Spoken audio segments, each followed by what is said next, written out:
আসসালামু আলাইকুম এসএসসি 27-28 ব্যাচের প্রিয় শিক্ষার্থীবৃন্দ।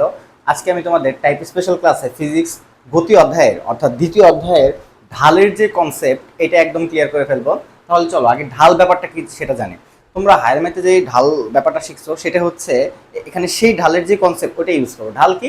কোন রেখা এক্স অক্ষের ধনাত্মক দিকের সাথে যে ট্যান থিটা কোণ উৎপন্ন করে সেটা হচ্ছে মূলত ঢাল। অর্থাৎ ঢাল মানে হচ্ছে টেন থিটা। কথা কি বুঝতে পারছো? ঢাল মানে কি ভাই? Tan theta. টেন থিটা মানে কি? টেরা লম্বা ভূত। অর্থাৎ টেন থিটা মানে কি? তুমি লিখতে পারো কি টেন থিটা লম্ব বাই ভূমি।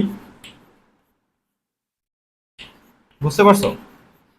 আচ্ছা, সাধারণত তোমাকে যদি ফিজিক্সে গ্রাফ থেকে ঢাল নির্ণয় করতে বলে, কি বলে ফিজিক্সে গ্রাফ থেকে ঢাল নির্ণয় করতে বলে, তার মানে আলটিমেটলি তোমাকে হয় ত্বরণ নির্ণয় করতে বলছে অথবা বেগ নির্ণয় করতে বলছে। যখন এটা সরণ, এখানে সরণ থাকবে, এখানে সময় থাকবে, সরণ সময় লেখচিত্র হবে, তার মানে তোমাকে বেগ নির্ণয় করতে বলছে। যখন এটা বেগ সময় লেখচিত্র হবে, তার মানে সেটা ত্বরণ নির্ণয় করতে বলছে। কিভাবে? দেখো টেন থিটা মানেই তো ঢাল, এই টেন থিটা যেই কথা সেটাই তো হচ্ছে ভাই ঢাল, তাই না?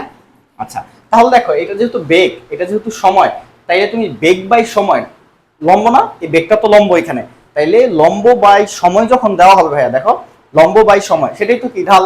তার মানে কি বেগ বাই সময় মানে এটা ত্বরণ। অর্থাৎ আলটিমেটলি ঢাল যখন নির্ণয় করতে বলবে এই ফিজিক্সের লেখচিত্র, তার মানে তোমাকে ত্বরণ অথবা বেগ নির্ণয় করতে বলছে। কনসেপ্ট কি ক্লিয়ার? আচ্ছা, ধরো তোমাকে যদি আমি এই ও এ অংশের ঢাল নির্ণয় করতে বলি, তুমি কি করবা? ও এ অংশের ঢাল হবে ভাইয়া এইখানে করে দেখাচ্ছি। দেখো ও এ অংশ, ও এর জন্য ঢাল, ও এ এতটুকুর জন্য দেখো তো লম্ব বাই ভূমি, এতটুকু লম্বর হাইট কত? 30।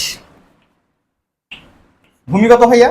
ও এর লম্ব 30, ভূমি কত? 0 থেকে 15, অর্থাৎ 15।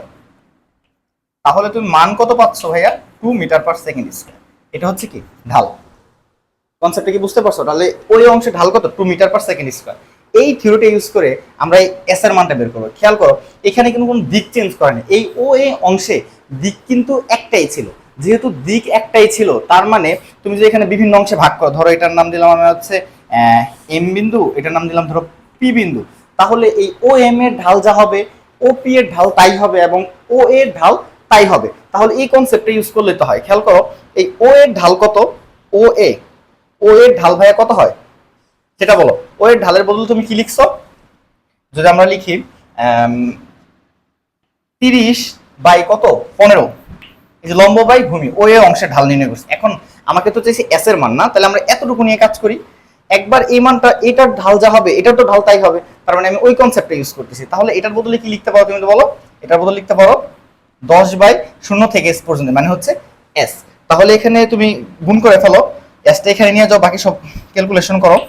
তাহলে কি করবো ভাইয়া? এসটাকে এই পাশে নিয়ে গেলাম, এখানে 10 ছিল, 10 30 এখানে গুণ, ওই পাশে গিয়ে ভাগ, 15 এখানে ভাগ, এ পাশে গিয়ে গুণ।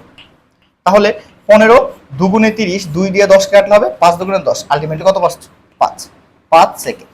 অর্থাৎ এই এস এর ভ্যালুটা কি পাইছো তুমি ভাইয়া? 5 সেকেন্ড। বুঝতে পারছো ভাইয়া? তাহলে ঢালের কনসেপ্ট 100% ক্লিয়ার। অর্থাৎ যদি নির্দিষ্ট অংশে দিকের কোনো চেঞ্জ না হয়, তার মানে ওই পুরো অংশটুকু ঢালই সেম হবে। মূলত ওই ঢালের কনসেপ্ট এখানে ইউজ করা হয়েছে। আশা করি ঢালের কনসেপ্ট এখন 100% ক্লিয়ার। দেখা হবে নেক্সট কোনো ভিডিওতে ভাইয়া। আসসালামু আলাইকুম।